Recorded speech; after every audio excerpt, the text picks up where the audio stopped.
Hey guys, Creator Mom. So I'm going to keep sharing along in my journey as I'm reading this book, Growing Up as a Scapegoat to the Narcissistic Parent. And um so in the last video I made, I talked about my feelings of nervousness when receiving a compliment, right? And I wondered why I was getting this nervous system reaction instead of I assume that when people who respond appropriately or normally to compliments or people calling out what's good in you. Sorry, my dog just got startled for no reason. I don't know. She's so silly. Um, so yeah, I assume that people who respond normally kind of just take a compliment and they don't really have some type of nervous system reaction, like an allergic reaction to compliments. Um, and it's not that I wanted to feel that way. It's just like what would happen in me. And I would begin to really observe this and wonder about it.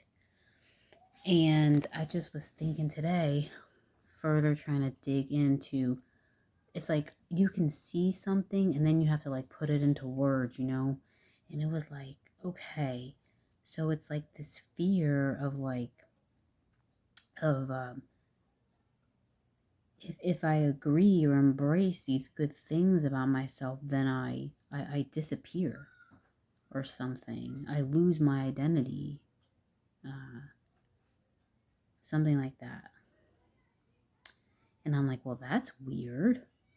See, like I'm thinking of these things and brainstorming, and I'm not even really understanding what I'm saying and what I'm coming up with. I'm thinking that like that's fucking crazy. Then I thought, okay, so if people see the good in me, then I'm no longer like important or maybe important to myself or and then I thought, well, maybe no, maybe it's not. Maybe that part of me is saying, oh no, I'm no longer important to that main character that used to be in my life because I acknowledge my good. Something like that. That one was like, yeah, that theory was like so. But I think the one about too, like if I embrace compliments, then I'm gone. I don't exist anymore. I lose who I am. Because who I am is no longer like tucked inside. It's now on the outside or something like that. Because in this book he's talking about like when you're in the presence of the narcissist being the scapegoat, like you have to identify what they call it, the thought of identity. Like I guess it's the identity that the narcissist tries to put onto you, that you're selfish and everything like that. But it's not true. See, he says in this book, my screen just went blank. The child knows they are not as bad as the narcissist insists. So it says, but cannot know themselves any other way if they're going to stay in relationship to the parent. So it's like, who you are kind of like on the inside. It's not as bad, but you still have to kind of like assume their identity in a way. Another helicopter. I've been having a lot of helicopters go over. Then my son gets his app out and tells me what's happening.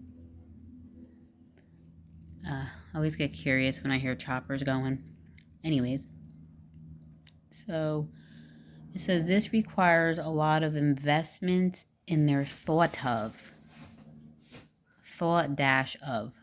identity over their present moment experience. As time goes on, the scapegoat can feel so identified with this identity that they fear losing it because it means losing their existence. When I read that, I was like, holy shit, that's what I just wrote in my notebook. like before I read this, that if I embrace the compliments, I lose part of my identity.